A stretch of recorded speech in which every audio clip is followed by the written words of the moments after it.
we are interested in frequency higher than the the value frequency of the quasi-steady approximation, which means we cannot only taking into account the DC term, the zeroth order term and the first order term. We need to consider the higher order term.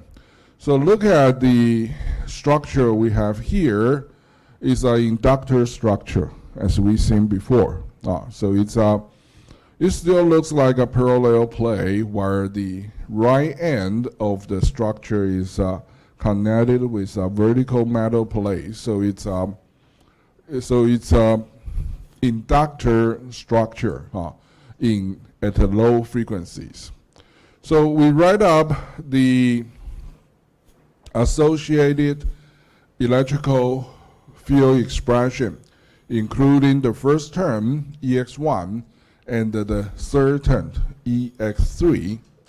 So this equation is the total electrical field intensity on the left-hand side of the structure, and substitute with the known result as we derived in the last week.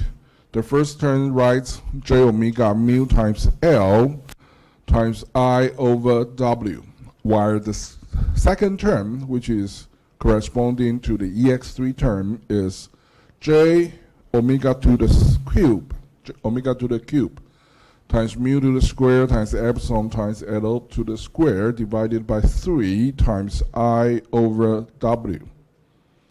And as you can see, there's some common term can be drawn from the two terms. So we collect them together. That will be mu times dl over W times J omega I sub 0. And this term can be expressed as the inductance of this structure. As you can see, it's proportional to the permeability mu, proportional to the height d, the length L, and is inversely proportional to the width W. And in the median brackets, we have 1 plus 1/3 of omega to the square times LC. And this expression can be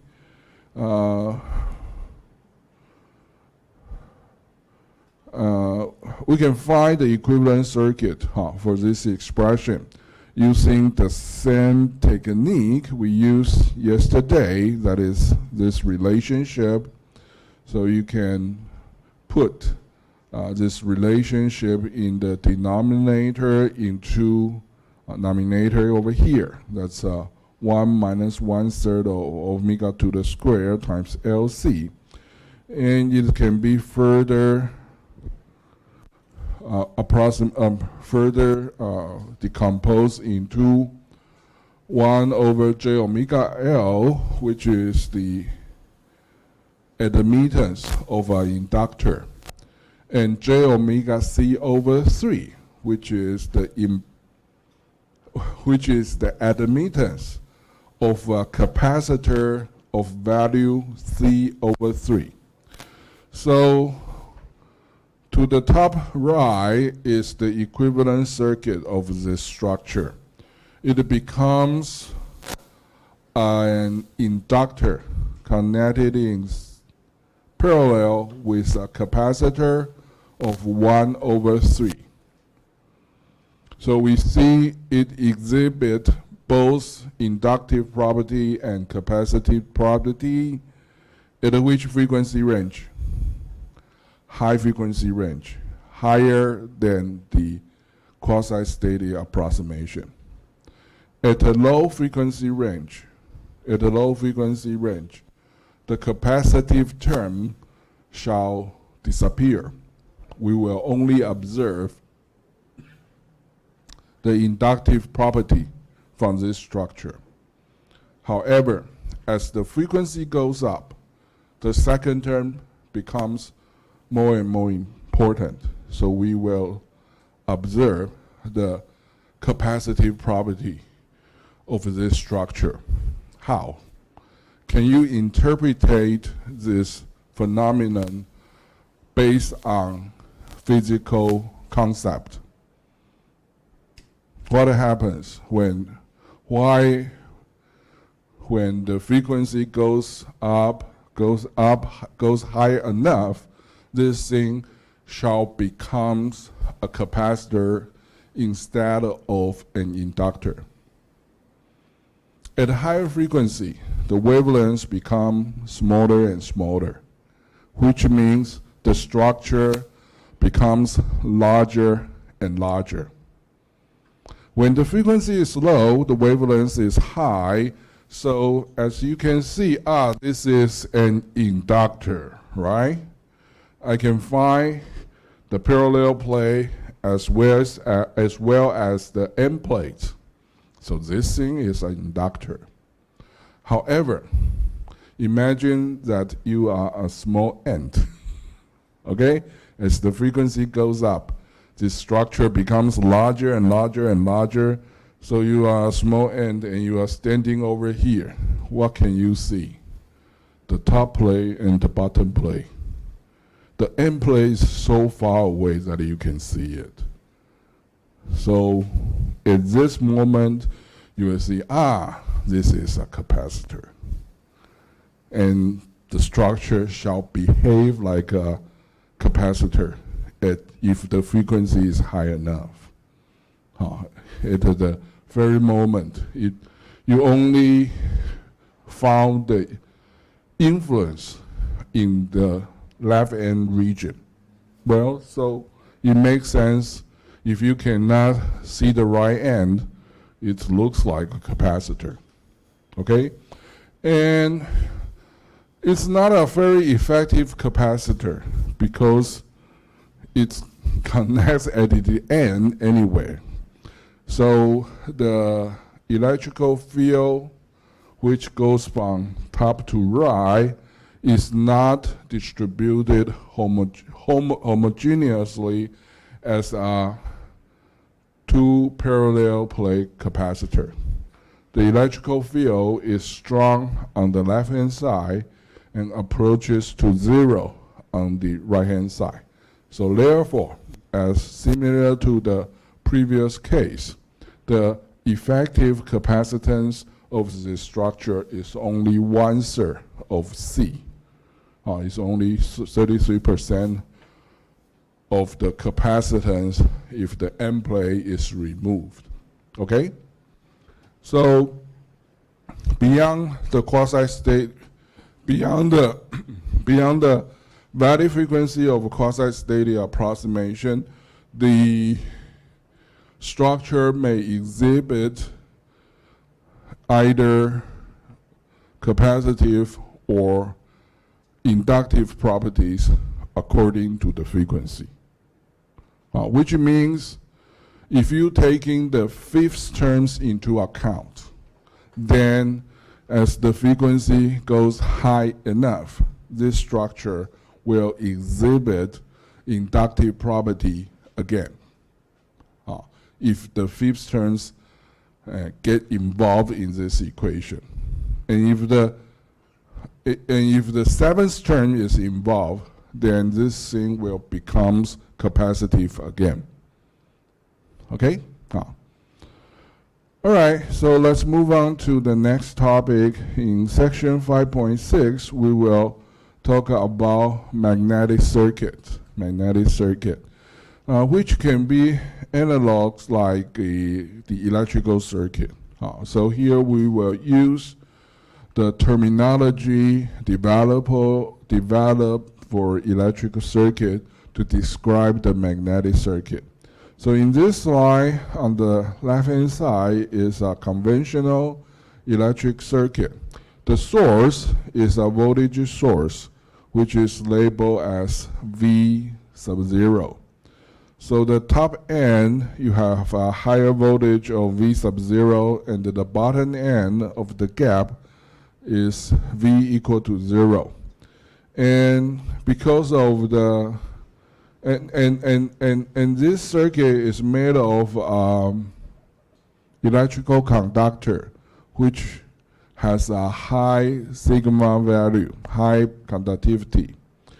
And because of the presence of the voltage, it will produce electrical current in this loop, which is in parallel with the electrical field inside this structure. So you have voltage source, electrical field intensity, electrical current, and electrical flux going in the conductors of this structure. On the right-hand side is a typical magnetic circuit. Instead of using voltage as the energy source, the energy source of magnetic circuit is made of current source. The current source is there to produce magnetic field within the magnetic circuit. Unlike electrical circuit, which use good conductors to form the electrical circuit, the magnetic circuit use good magnetic material which has a high permeability value, that is high mu value, to conduct magnetic flux inside this structure. So what flows in a magnetic circuit which is made of good magnetic conductor are magnetic field intensity H, magnetic flux density B, and magnetic flux phi. H, B, and phi are the things going on in a good magnetic conductor. So let's first review the electrical field circuit, electrical circuit. We know that it's driven by a voltage source which provides electrical current in the conductor. And the conductor is made of good conductors, which has a larger conductivity than non-conducting structures by 1 to the 18th. So that is a very, very large difference between the conductivity of good conductors and non-conducting material. The consequence of this condition is that all the electrical currents are confined entirely to the conductor. So that's the reason why if you want to shut down an electrical system, you just hit the brake, hit the switch. I cannot tell you to use a scissor to cut the conducting wire, otherwise you may get electrical shock, right?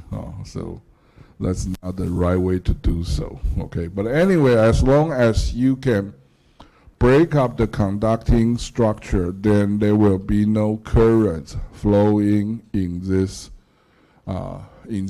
circuit with broken points. On the other hand, for magnetic field, the difference between permeability mu between good magnetic conductor and non-magnetic conductor is only a difference about 1,000 or 10,000, 1 to 10,000. For most material, the permeability difference between good magnetic conductor and non-magnetic conductor is only about 1 to 10,000. So magnetic flux is mostly concentrated within good magnetic conductors, like the ferrite for most magnetic circuit. And magnetic flux can also exist in the air or other non-magnetic conducting material for a short distance. For a short distance. That's the main difference between magnetic circuit and electrical circuit. Okay. So by the end of section 5.6, you need to be able to tell me the similarity between electric and magnetic circuit, as well as the difference between electric and magnetic circuit. So here is the condition why most of the magnetic field is confined within the magnetic material. As you can see here, the interface is the horizontal line. Above the horizontal line is magnetic material, and below it are free space, which is non-magnetic material. So therefore, the permeability down below is mu sub 0, while the permeability is mu1 above the interface. And the boundary condition is shown to the top right. That is, the normal magnetic flux components are continuous, and the tangential magnetic field intensity are continuous as well, providing that there is no surface current resides on the interface of the two medium. The tangential magnetic field, tangential edge, can be different, providing that there is a surface currents appear at the interface. For two non-conducting, non-electrical conducting material, there can be no electrical currents on the interface. So the normal B component and the tangential edge component must be continuous across the interface. So this is the normal component. If alpha 1 is this angle, then sine alpha 1 B1 must equal to sine alpha 2 B2. And so does the H1 cosine alpha 1 must equal to H2 cosine alpha 2. So if you divided the equation on the right-hand side and right-hand side, you end up with this relationship. And if you massage this equation a little bit, you end up with, because B1 over H1 is mu1, B2 over H2 is mu2. If you massage this equation a little bit, you get this relationship, which means alpha 1 is much, much smaller than alpha 2. So means most of the magnetic field will confine within the magnetic material. B1 B2 is much smaller than B1, providing that mu1 is much larger than mu2. And in the bottom left corner is important application of magnetic circuits. The most important one should be transformers, 变压器。当然 the most of the transformer you found here are relatively lightweighted, right? They are made of power electronics. 是本系的乙组 ，OK 电力电子组在做的，他们10年前的时候非常红，大概10年前非常红，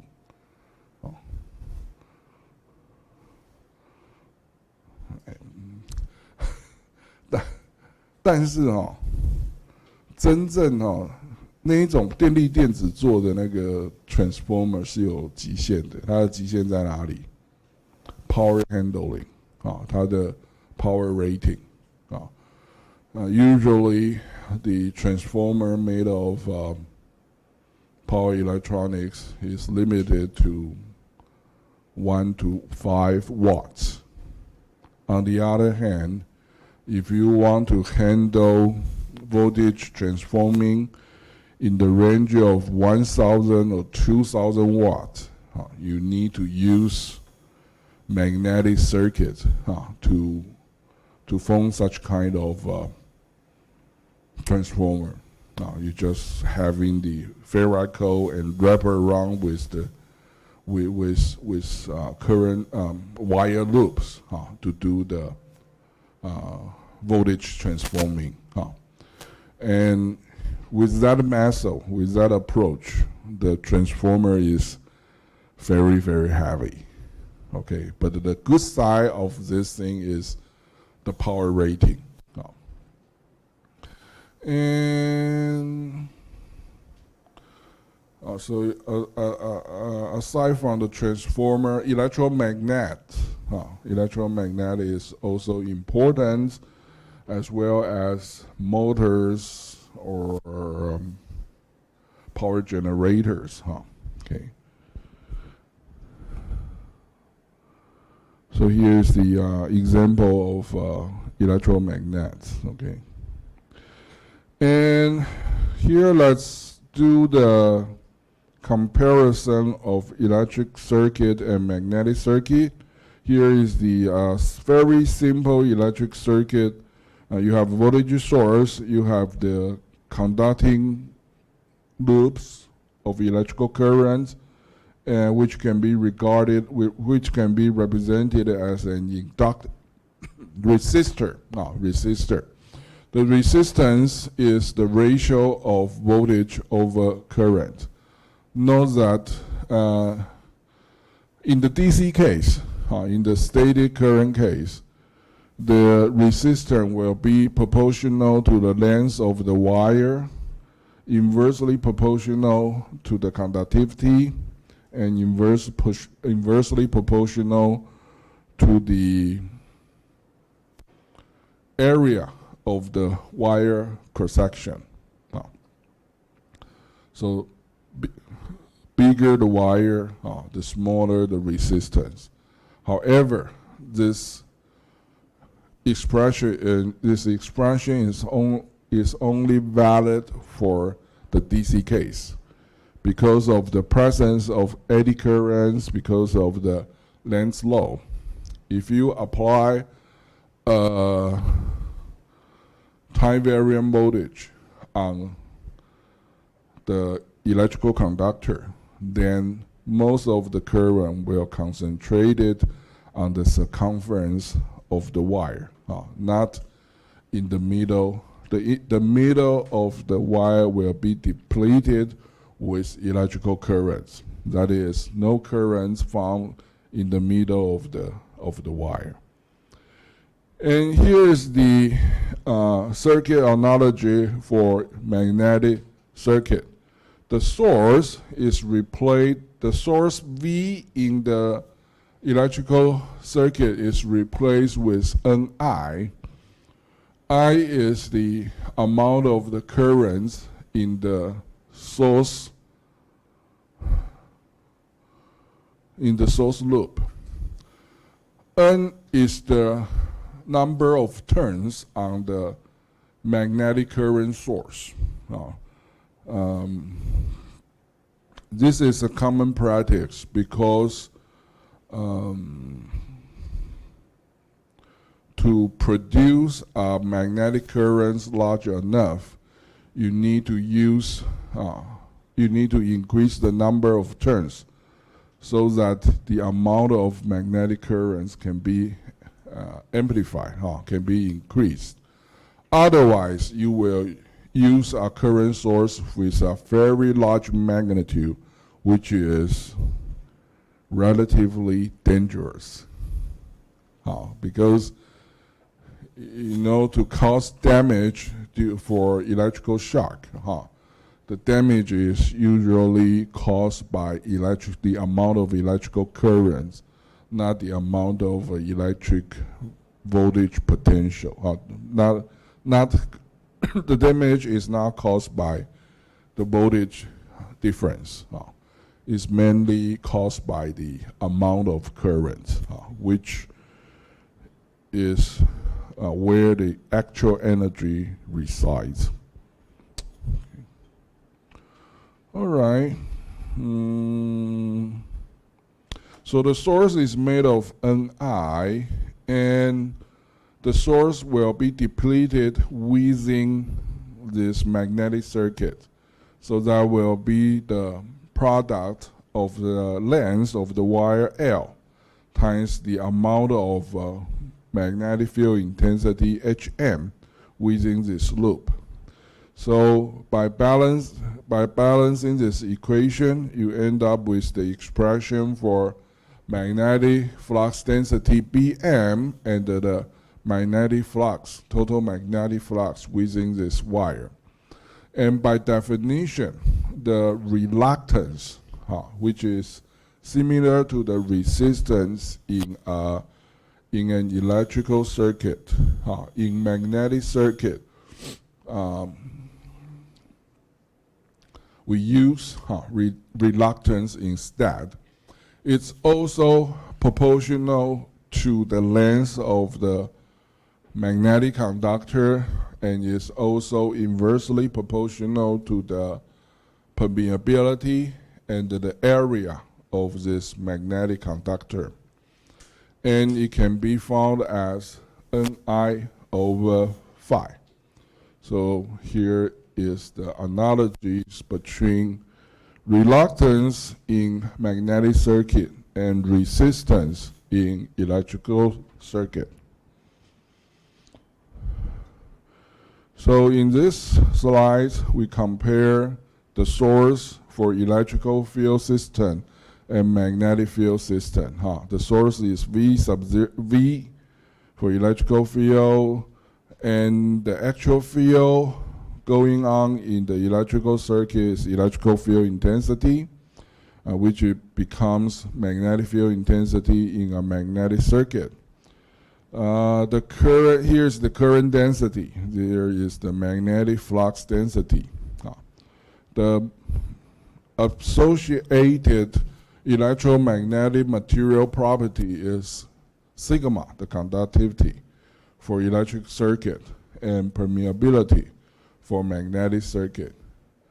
The magnetic flux phi is analog to the electrical currents I, while the resistive part is referred as resistance in electrical circuit and reluctance in a magnetic circuit. So here are the comparison for electric and magnetic circuit system. Now let's look at example 5.11, which has been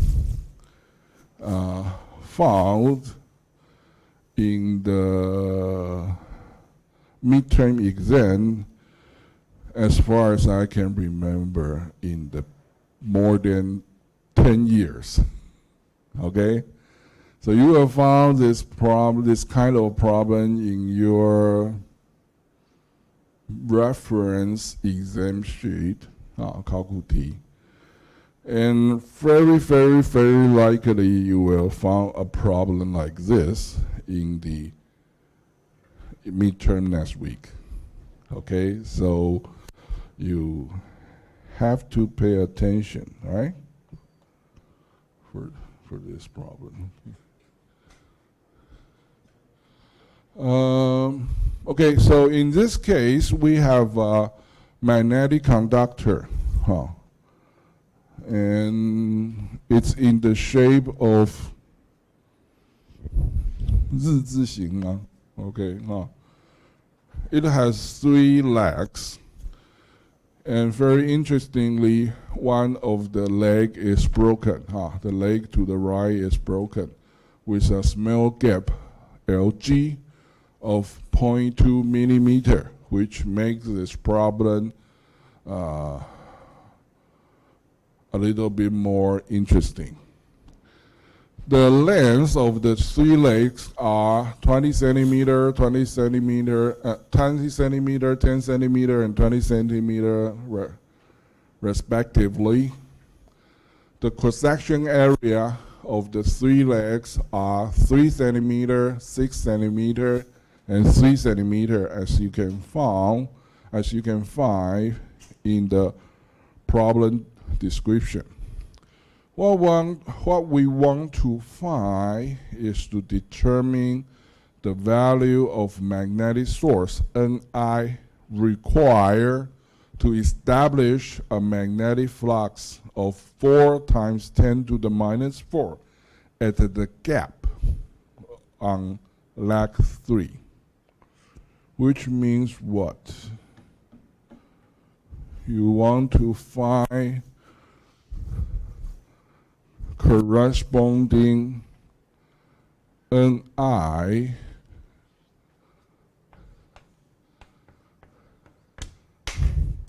for producing phi g equals to 4 times 10 to the minus 4 at the gap on the third leg.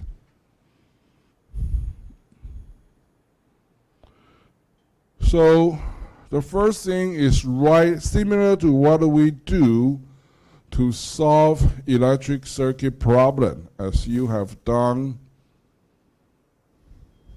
4 or 5 years ago.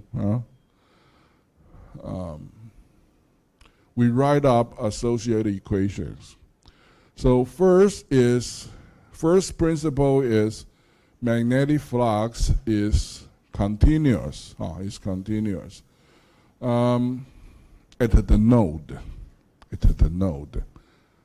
So phi 2, which is going up in the second leg, is equal to the sum of phi 1 and phi 3 on the left and right leg.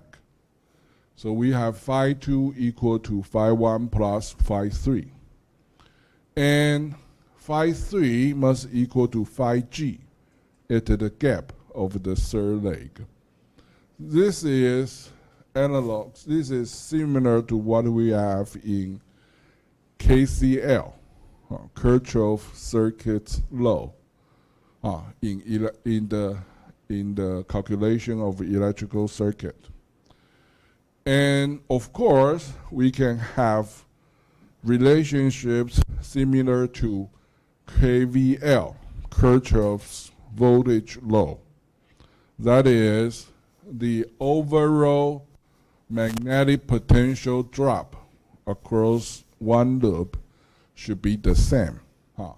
So Ni is the magnetic potential raised in the second leg. It's equivalent to the reduction in leg 2, that is H2 times L2, plus the reduction in leg 3, H3 times L3, and the reduction in the gap, that is Hg times Lg. And you can write a similar expression for the magnetic flux going on the left-hand side.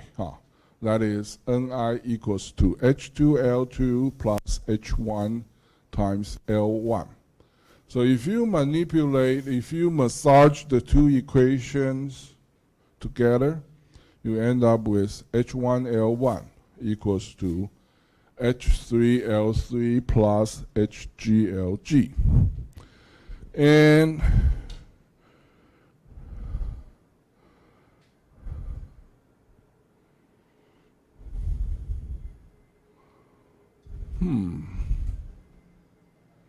how about this? Let me finish this example.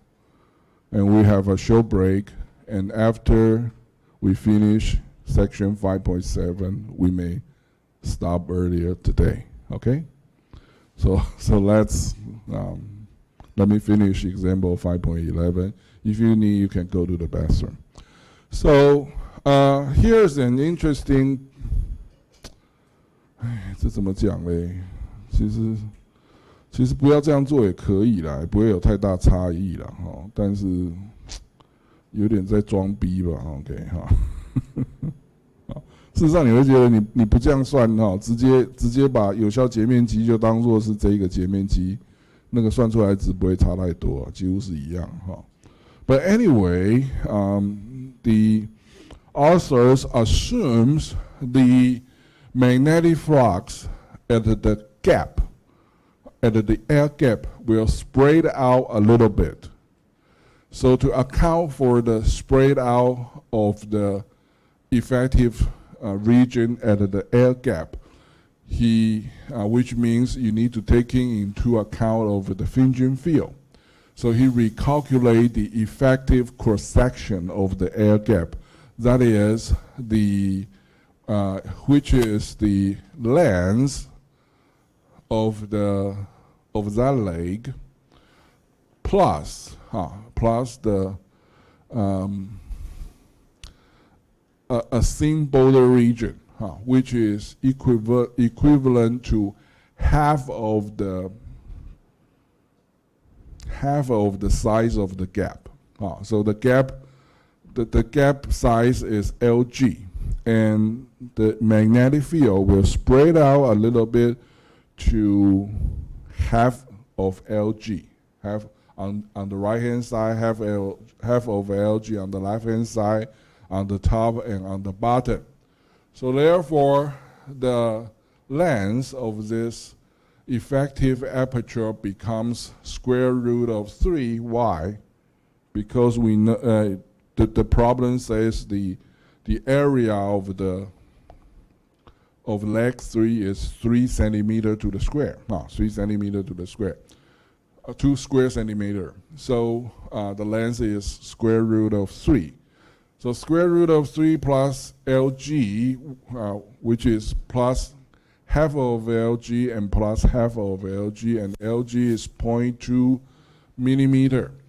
So the overall area is 3.07 square centimeter. So it's about less than 1% larger than the leg cross-section area, which is 3. Now we use 3.07 square centimeter. And the problem says the desired magnetic flux that you should establish across the gap is 4 times 10 to the minus 4. So, and because the area is 3.07 square centimeter, so it's actually 3.07 times 10 to the minus 4 in terms of square meter.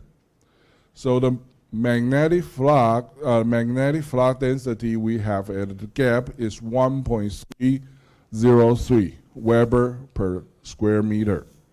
The associated magnetic field intensity Hg can be found by dividing Bg over mu sub 0, which is 4 pi times 10 to the minus 7. That is 0.1037 times 10 to the 7th, which is a very large number at the gap.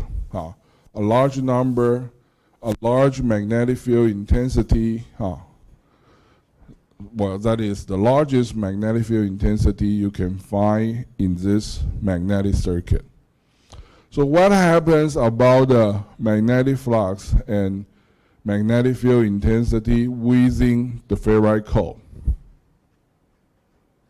So here we can find out B3 using the relationship that phi 3 equal to phi g. So you replace phi 3 with 4 times to the 10 to the minus 4 divided by the cross-section area, that is 3 times 10 to the minus 4. you end up with the magnetic flux density in leg 3, which is 1.333, and which is a little bit larger than the magnetic flux at the gap. So this kind of problem will be accompanied with this plot, and you need to know how to use it. Okay, and you need to use it carefully so that the values you found should not be too much different from others. Okay, I am very patient, or I can tolerate reasonable error when you using this this graph to find your numbers. But again, the error should be reasonable. Okay? So, how do we use this? This graph addresses the relationship between magnetic field intensity and magnetic flux density in a magnetic material. Unlike dielectric material, for magnetic material which addressed by the permeability mu, the relationship between magnetic field intensity and the magnetic field flux density is not linear. So which means mu is actually not a constant. Actually, mu is a function between B and H value. As you can see here, well, for this graph, for this BH graph, the slope, 斜率, the slope is actually the mu value. So you can see here, if you have a weaker magnetic field intensity H, if you have a smaller H, the corresponding mu is actually larger. On the other hand, if you have a larger H value, the mu value becomes, the slopes becomes flat. The mu value becomes smaller, which means what? This is the so-called magnetic saturation, 磁饱和。所以真实的磁性材料里头，磁场大到一定程度之后，它的磁通量密度不会再变得更多了。所以这样的现象称为磁饱和。这个在你的那个，我们在讲磁性材料的时候，不是有看过有一个东西叫做磁质曲线吗？这个其实跟这个东西是有关系的。磁通量密度跟磁场强度并不是永远维持一个比例定值的。So with this graph, you can use the B value to find out corresponding H value. So the B value here is 1.333, that is the blue dashed line over here. So you can draw a horizontal line from the B axis and find out the corresponding magnetic field intensity is somewhere smaller than 500. So if you guess it as 475, then that's the correct answer. If you guess it as 500, I'm fine with that. If you guess it as 400, I will say, okay,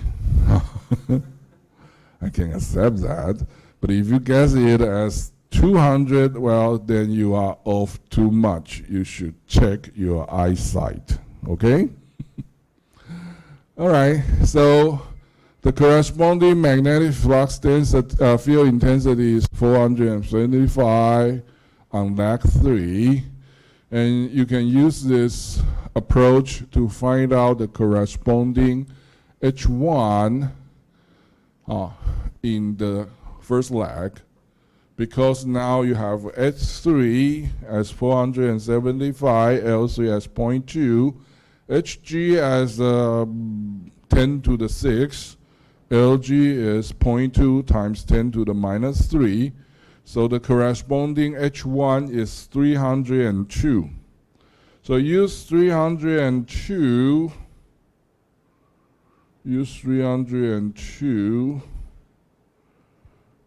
which is the magnetic field intensity in leg 1. I'm sorry.